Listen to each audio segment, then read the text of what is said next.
Hello, Dr. Paul here with some facts about Prince Philip, who has recently died. His body has ceased to work, so he's dead. Here's some facts about Prince Philip and his life. There he is. To you too. Okay, so when he was born, he was already pretty royal. His mother's mother was Queen Victoria of Britain, and his grandfather was George the First, who was the king of Greece, and he was another long reigning monarch. He was king of Greece for 50 years until one day he was walking around the streets of Thessaloniki and he was assassinated by a kind of drunk guy with a gun. That was 1913. Now, Prince Philip was born in 1921, so he missed that. And he's known as Phil the Greek. He was born in Corfu, but he doesn't really think of himself as Greek. He was evacuated when he was a baby and thinks of himself more as Danish. You can kind of see the Danish look in that picture.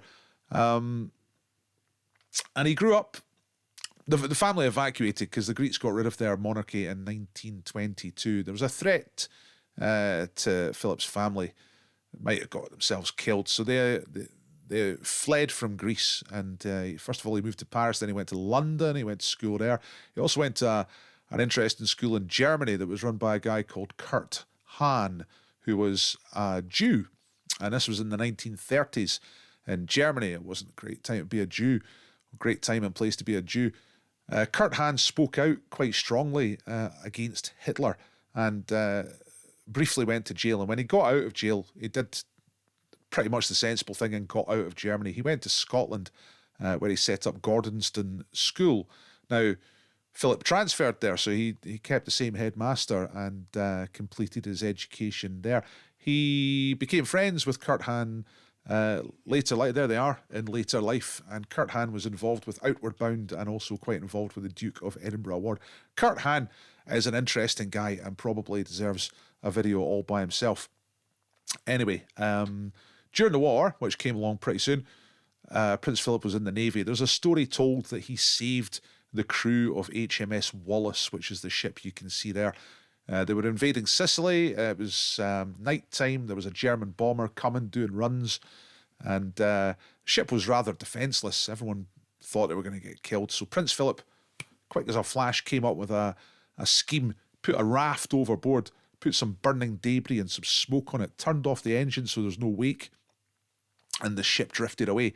And of course the bomber came back round, didn't have the modern gear, and just went for the smoking fiery stuff and bombed that instead, and the ship managed to get away. This story was told by a crew member in later years to a newspaper interview, so he credits the prince with coming up with this idea and saving the crew.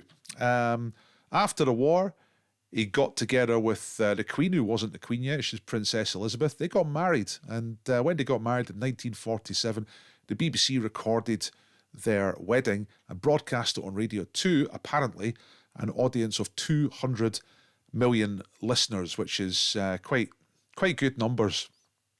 Nothing like PewDiePie, but, pretty good for back in the day. He was only a duke at first. He had to give up his foreign royal titles when he married the Queen, and he was just the Duke of Edinburgh from then on. He was not a prince until 1957, when the Queen gave him the title Prince. So he became a prince in 1957. How that affected his day-to-day life, I'm not really sure. But he was a duke first, then a prince. He got to keep the duke bit, which was nice.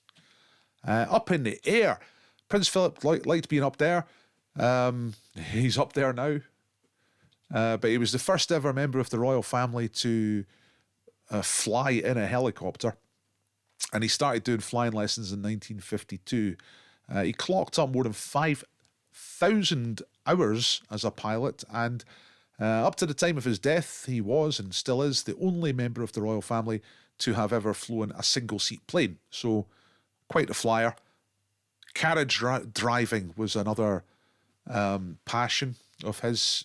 Got into that in the 70s, the 1970s that is, and helped to write the rule book of the modern sport. This is basically you sit in a carriage and whip horses until they move quicker.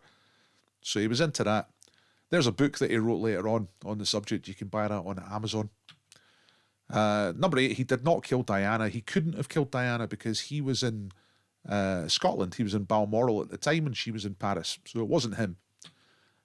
He said in an interview when he was 79 years old that he really didn't fancy the idea of being very old. He was asked about the idea of being 100 and he said he could not think of anything worse than being 100.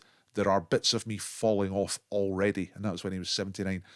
So he didn't want to be 100. He got his wish, of course, because he died a few months short of his 100th birthday in 2021.